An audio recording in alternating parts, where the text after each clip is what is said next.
Welcome students to our another class. This is the fifth session of electricity and magnetism chapter of grade 10. So far we have studied about AC, DC, electromagnetic induction, right? And we also came to know something about generators as well. So with that we will be continuing our course, and for today our main content is large sources of electricity, hydropower plant and its advantages, motor effect and Fleming's left hand rule. Okay, so now today since we have studied some basic concept about different parts of power generation, today we'll look at it, how it is being implemented in the power generation. Okay, so with this let me start my class with this slide. So what do you think are all these?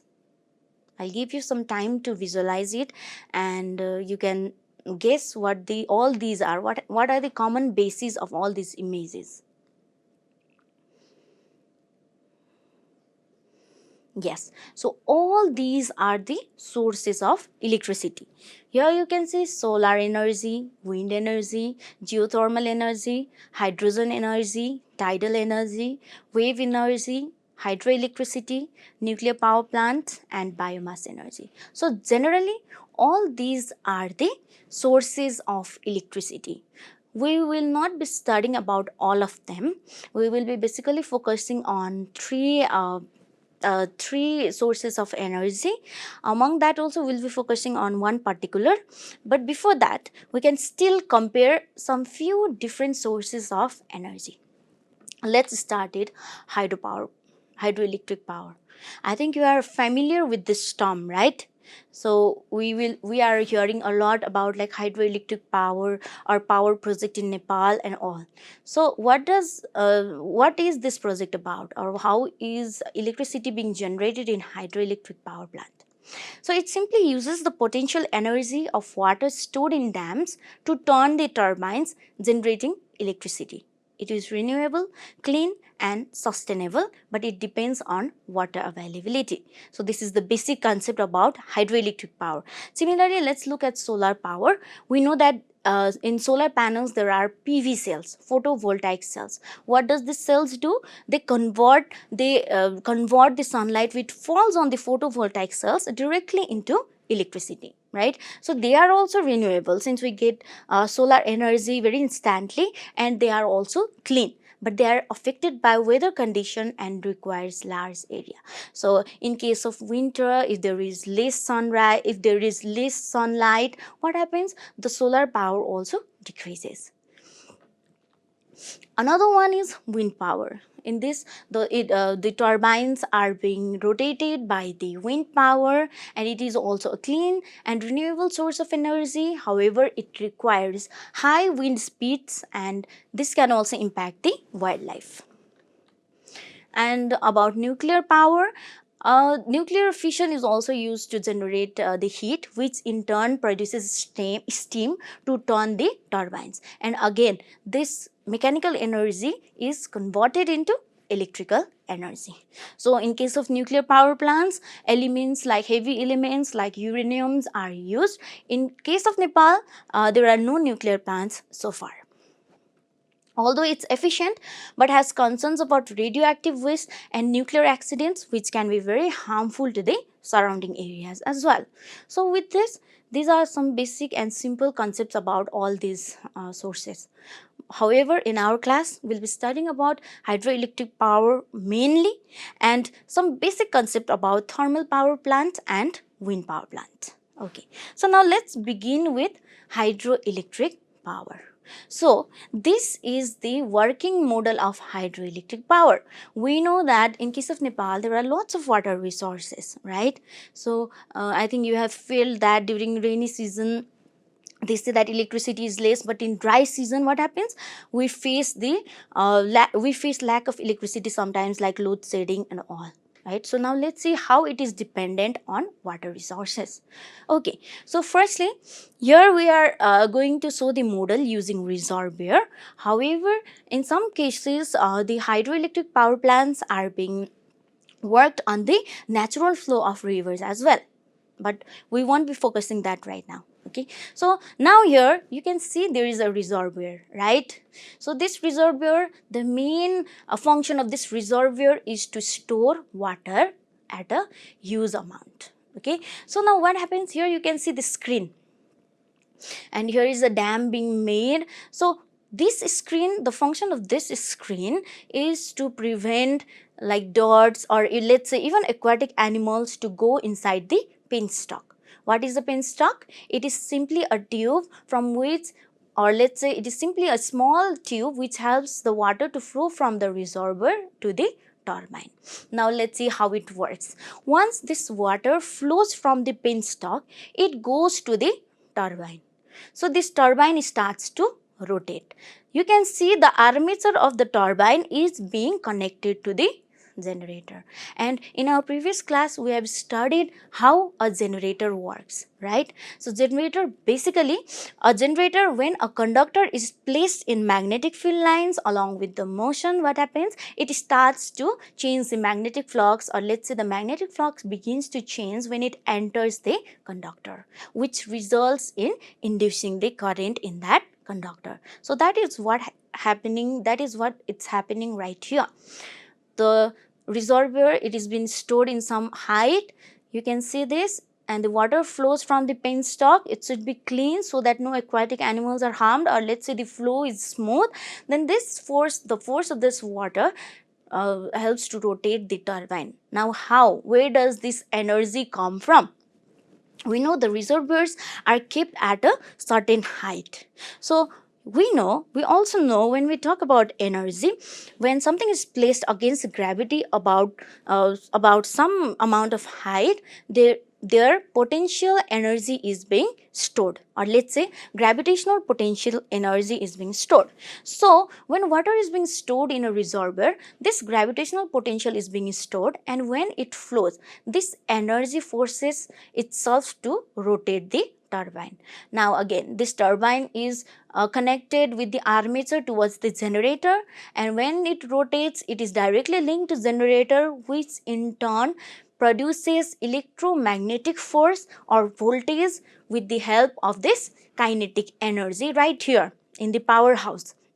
Now after this, what happens? The electricity is being generated, we know that, and the remaining water which is helping the turbine to rotate, the remaining water follows the tail race and goes to afterway. These two paths are here to make a smooth flow of water. Okay, now we are finished with the down part. Let's see what's happening here. So generator is from generator, current is being generated, we know that. Now we can see a transformer.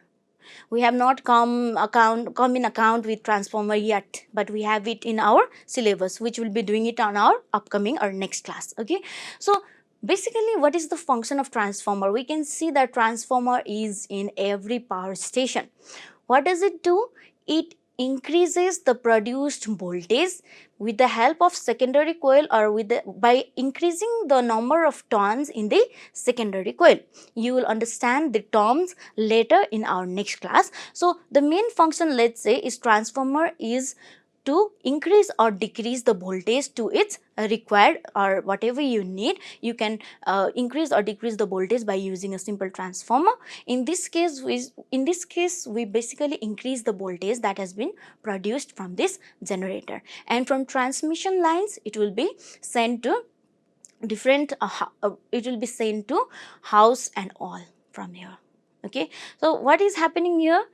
The gravitational potential energy, indirectly the gravitational potential energy is being converted into electrical energy. So let's look at the motion, what happens when the water starts to flow. You can see the reservoir which is at a very height, the water starts to flow. With this force, with this energy, the turbine starts to rotate, which in turn gives some kinetic energy to the generator, and this generator produces energy, electrical energy.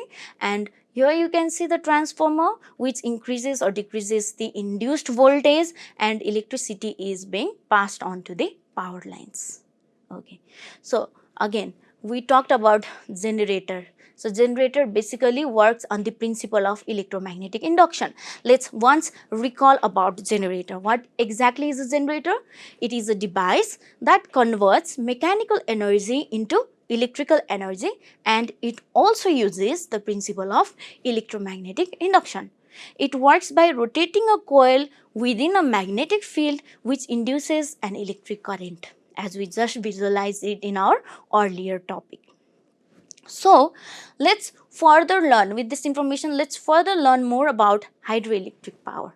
What was the working, or how it was, how the electricity was being generated in hydroelectric power. Let's learn step by step. Okay, firstly, water flow and potential energy. What happens? Water from a river or reservoir is stored at a height in a dam. The gravitational potential energy of this stored water is ready to be converted into electricity. As you saw earlier, the reservoir was kept at a certain high level which increased the gravitational potential energy, right? So, the second step was turbine rotation. When the water is being released, or when the water is released from the reservoir, what happens? It starts to flow, which gives the rotation to the turbine. And with this, the mechanical energy is being converted into electrical energy because the turbine is connected to the generator, and we know the working process of generator from our previous class as well. So generator helps in inducing the electrical current.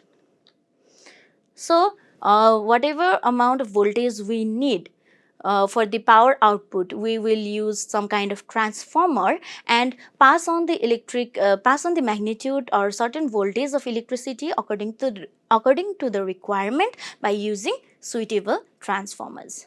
So when we are talking about hydroelectric power, let's also talk about on what factors does the efficiency of hydroelectric power generation usually depend. Now, we have a basic concept about hydroelectric power generation, right?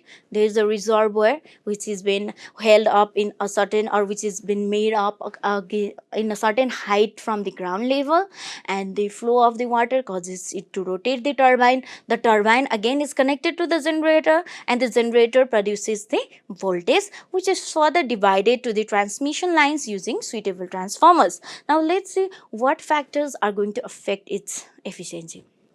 First, the height of water. Okay, again, the height of water refers to the gravitational potential energy. Higher the height of water, higher will be the gravitational potential energy. More the energy, what happens? The flow rate will also increase, which is our second factor. Water flow rate is another important factor for more efficient work of hydroelectric power generation.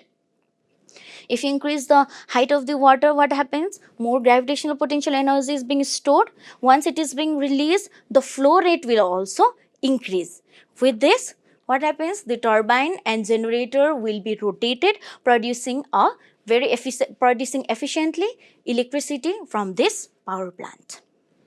So it also depends on the type of turbine and generator that we will use, and hydropower plants are very renewable and efficient energy source because the water can be replaced due to our cycle, the rain cycle, right, or the water cycle. Okay, so now we have many information about hydroelectric power. We know how electricity is being generated from there. We know every steps that is happening in the power plant. We know how hydroelectric power generation can be more efficient. Okay, with this, let's proceed to thermal power plant.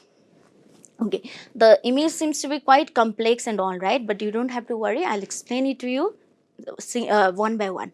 So thermal power plant, it is a system where heat energy is being converted to electrical energy.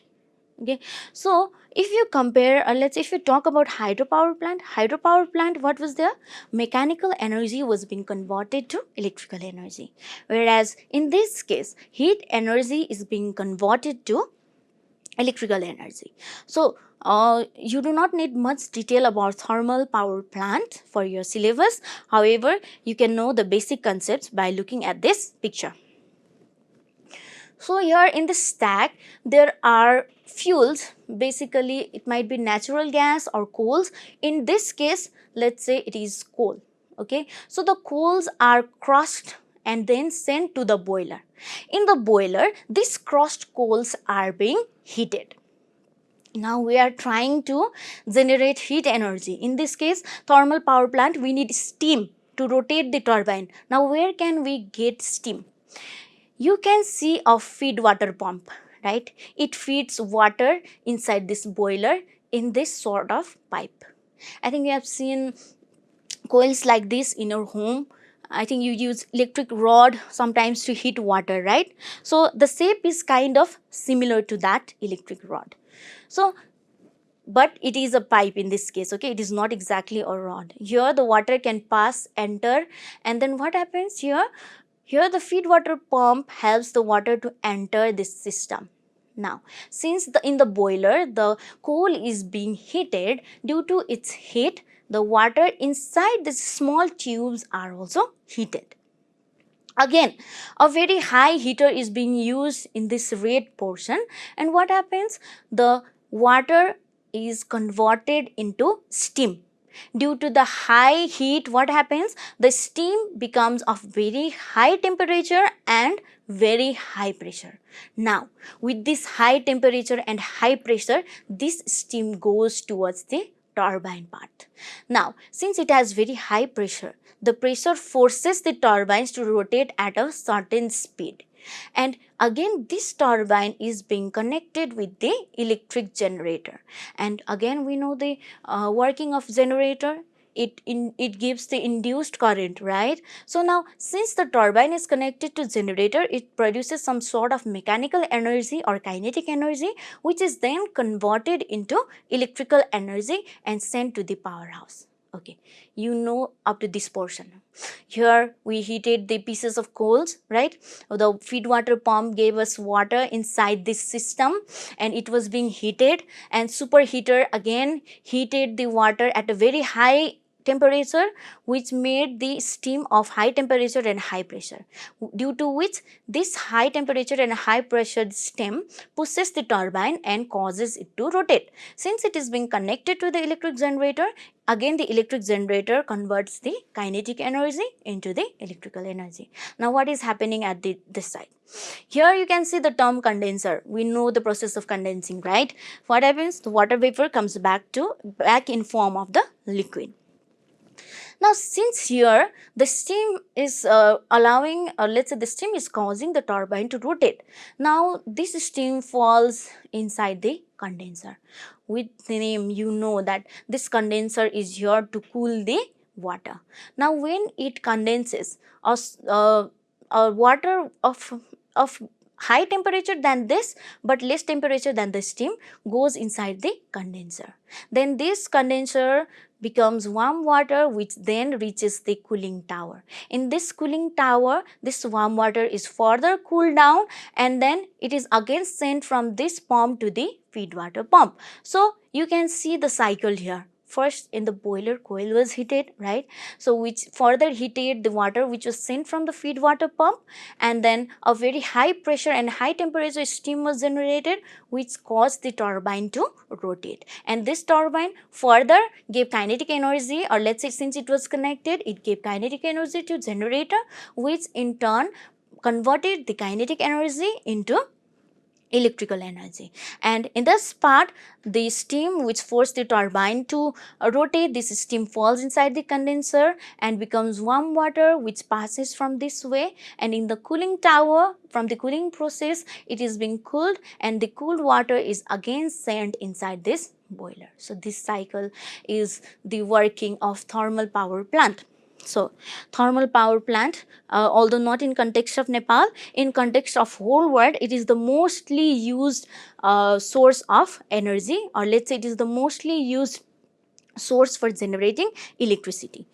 So, the basic working of thermal power plant is simply it generates electricity by converting heat energy into electrical energy, as already mentioned, and it operates on the Rankine cycle. Rankine cycle is again it has been mentioned in the first point, converting heat energy into electrical energy, where fuel like coal, oil, gas or biomass is burned in a boiler.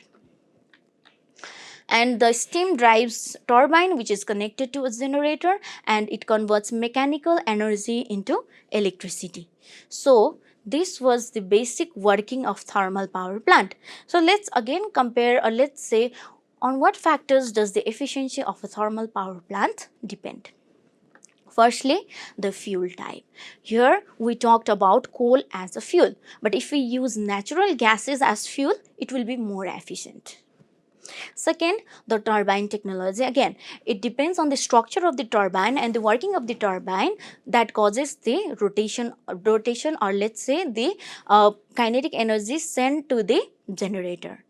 Another is heat recovery system. So these three are the points, basic points, which matters in the efficiency of a thermal power plant.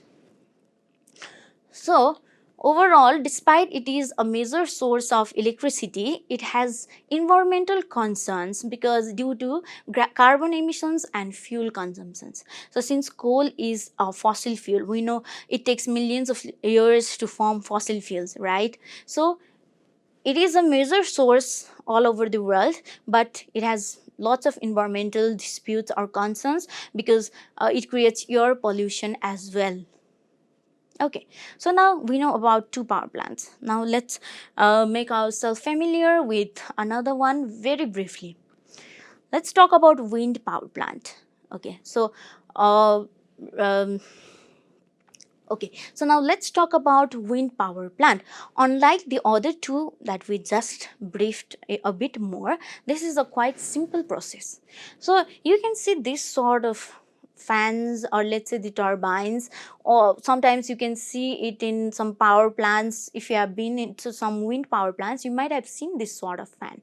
So what happens is, since if it is in a place where there is the flow of wind, we know how wind is generated, right? So what happens, the sunlight, when it falls on the earth's surface, the air molecules are heated, and since the density of the hot air is less, the air molecules, the hot air starts to rise. So when hot air starts to rise, the cold air fills in the space of the hot air. So this whole cycle causes the wind. Okay, although I'm telling you this in within few seconds, this sort of happens, I think in less than a second it happens. Okay, so hot air rises, cold air comes in, fills, again it becomes hot, again it rises, and another cold air comes. So this creates the wind. So this wind, when it goes to the turbines, when it passes through the blades of these sort of fans, it starts to move. So once it starts moving, the rotor also starts to move, which is again near close to the stator. Rotor is the moving part, mainly conductor, and stator is the part which does not move, and it is mostly magnet. So the rotor starts to move near the stator, and we know how this electromagnetic induction works, right? So now it generates electricity, which is again, when the generator produces electricity, again suitable transformer, step up or step down transformer is being used for the suitable required voltage, and then it is being distributed to the transmission lines. So the basic steps of wind power plant is, okay, the basic concept of wind power plant is it generates electricity by converting kinetic energy of wind into electrical energy using wind turbines. When the wind blows, it rotates the turbine blades which are connected to a rotor, and then it turns a shaft inside a gearbox, increasing its rotational speed. So the generator uses this kinetic energy or mechanical energy into electricity. So it is transformed to transformer. Again, we have already discussed about this. So there must be some factors on which it depends the efficiency of wind power plants as well, right? So number one basic factor is wind speed. So the speed of the wind totally determines the efficiency of the wind power plant, because if the speed is less kinetic energy is being generated, which causes the induced EMF to be also less magnitude, right? And next one is location. It depends where the power plant is, because in certain height, like if it is quite above than the normal height, we can experience wind more than in the lower places, right? So another, this is the basic common base on all the power plants, the turbine technology. And wind power plant is also a clean and renewable energy source. As in thermal power plant, you remember, right? So it was like, it was not so environment friendly, although it has been widely used, it is not so environment friendly. But in case of wind power plant, it is a very clean and renewable energy source, because we know how wind is generated now, right? It indirectly comes from the solar energy or sunlight. Now let's talk about which is the best source of energy for sustainable and efficient power generation in Nepal. What is the most general power plant that we have to listen, or let's say Nepal is rich in something which causes to the connection with the power plant as well. Okay, so it is hydropower. Hydropower is the best source of, or let's say the best alternative source of energy in Nepal. Why? Because it has abundant water resources. Our country is very rich in water resources. Another, it is renewable energy, because it follows with the help of water cycle. The water is not scarce so easily. Water won't be scarce so easily. Another is domestic and export potential. With the resources that we have, it will fulfill the domestic requirements, and again it will be enough to export to other countries as well. And once the system has been set up, its operating cost and maintenance cost is quite low. Another is energy security, meaning we do not have to depend on other countries for electrical energy. So with this, let's see what is the status of hydroelectric power generation in Nepal. So according to the available resources, the theoretical potential is 83,000 megawatt, which is based on the total water flow and elevation drop.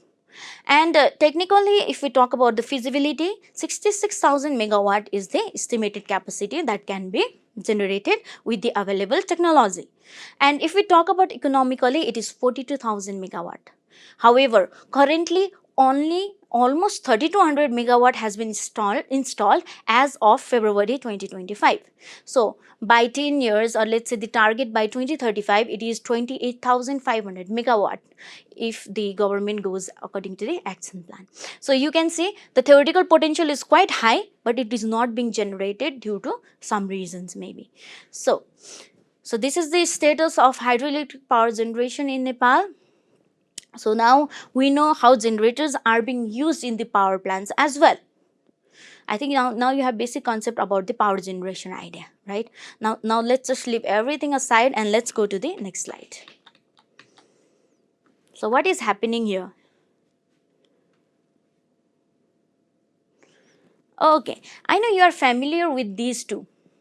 This, we studied that if a current carrying conductor, in a current carrying conductor, magnetic field is generated around it. We know this.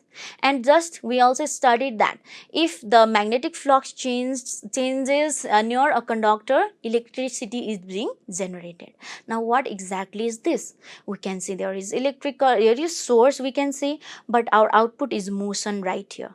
Okay, so to understand this, let's learn about motor effect. What is motor effect?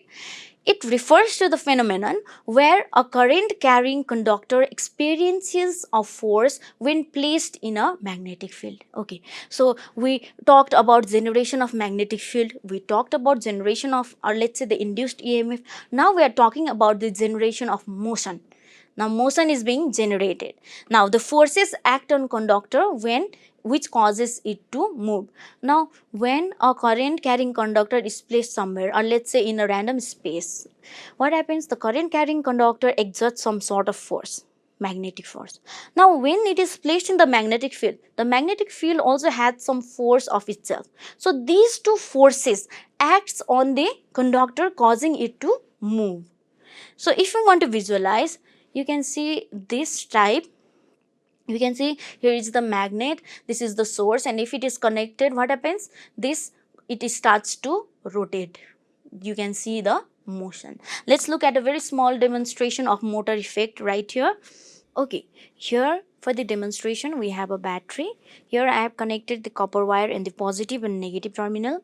I'm going to place this over here and I'll take this magnet near to this conductor. Let's see what happens. You can take your guesses what is going to happen. Although it might not rotate exactly, here you will see the motion of the conductor. Okay, let me stop this first. Okay, now I'm going to take this magnet close to this. Can you see the movement? Okay, if I remove the magnet, you will see this wire in this way. Now if I take the magnet close to it,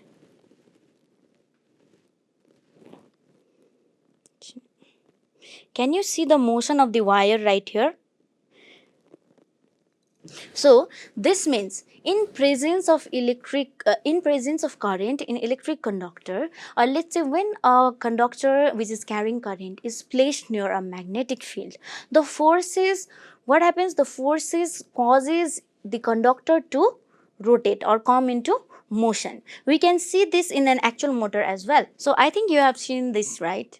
When you did your science experiment or some sort of exhibition, when you went to exhibition, I think you have seen this type of thing being used. So we just studied about motor effect. So this is a simple sample of motor. We know when a current carrying conductor is placed in a magnetic field, the force causes it to rotate or it causes the conductor to come into motion. Okay, let's visualize it with an actual motor. Again, I am using the same battery here in the motor. I have the negative and positive terminals right here. Now I am going to connect this. And what do you think will happen to this side? You focus on this side, okay, and guess your answer while I'll show you this experiment.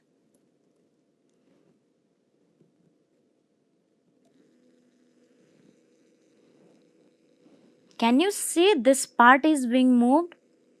The internal working is as shown in the previous experiment or the previous demonstration. So that whole system is causing this motor to rotate. This part is being rotated. The spindle is rotating, right? Okay, now we know the basic concept of motor effect, right? When a current carrying conductor is placed in a magnetic field, the force causes it to move. Now, again, let's recall. When a current carrying conductor was inducing magnetic field, we had to know the direction of the magnetic field. When we were talking about electromagnetic induction, the EMF was being induced, we had to know the direction of induced EMF. Now, what is being induced right now? Motion. Now, we need to know the direction of the motion as well, in which direction the force is acting. For that, we shall use Fleming's left hand rule. Now, again, the working is quite similar. You place these three fingers, the thumb, the index finger and the middle finger perpendicular to each other. Here, everything is same. In Fleming's right hand rule, the thumb was the direction of the motion or direction of the force, it is same. The index finger was the direction of the magnetic field, it is still the same. And the middle finger shows the direction of the current. Everything is same. The only difference is earlier to know the direction of induced current, we use Fleming's right hand rule. Right now, to know the direction of the motion, we will be using Fleming's left hand rule. Now, this is the basic working of electric motor as we already saw in our demonstration. So, I will not repeat this again. If we use a rectangular coil with many number of turns, we will be able to visualize this. Okay, so now let's look at the very basic working of electric motor. See, we saw this image in generator, I think, right? So now let's see, it is quite similar to that. The difference is here we are going to detect the direction of the motion. Now, see, earlier in our generator we connected load here, but right now you can see source. The small line shows the negative terminal and the larger or the longer line shows the positive terminal. We know current passes from positive to the negative terminal. So what information do we have of electric motor right now? We know the current is going, in case of DC, let's just visualize DC right now. The current is going in upward direction, see, right? And the magnetic field, it's going from north to south pole. Now use Fleming's left hand rule. We are going to use Fleming's left hand rule to know the direction of the motion. Now, field is going this way, current is going inward, right? So if you use this rule, you will know that if you use this rule, you will be able to see that according to Fleming's left hand rule, the direction of the motion is downward. That is just for the side DC. What about AB? In the AB, of course, the motion should be in the other direction, right? Due to the torque. Now, here the current is going in the opposite direction, which obviously changes the direction of the motion as well.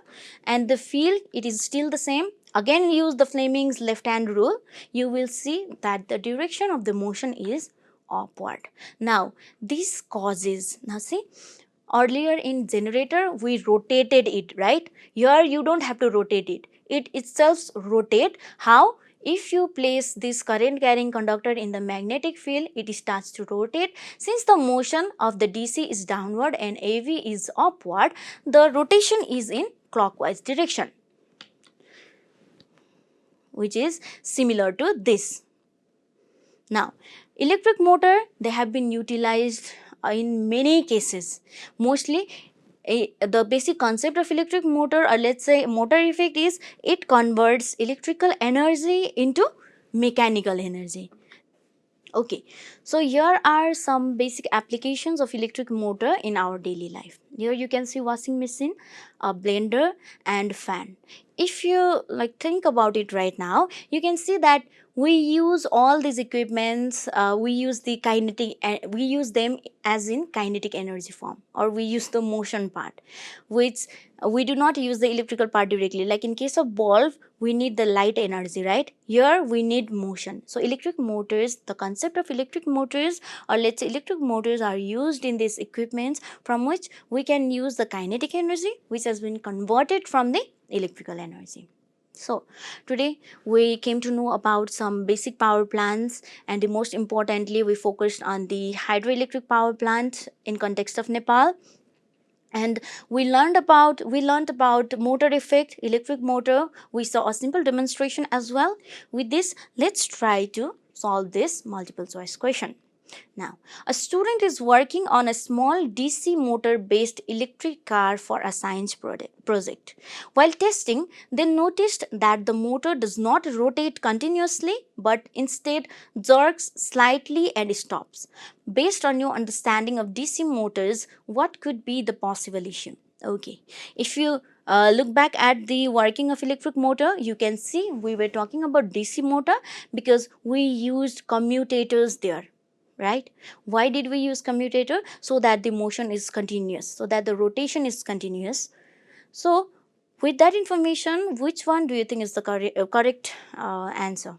Option A, the battery voltage is too high. Option B, the commutator is not properly reversing the current.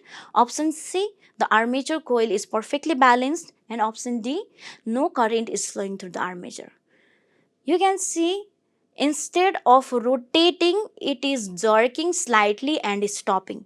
So we cannot say that no current is flowing there, right? Or we cannot say the battery voltage is too high or the armature coil is perfectly balanced.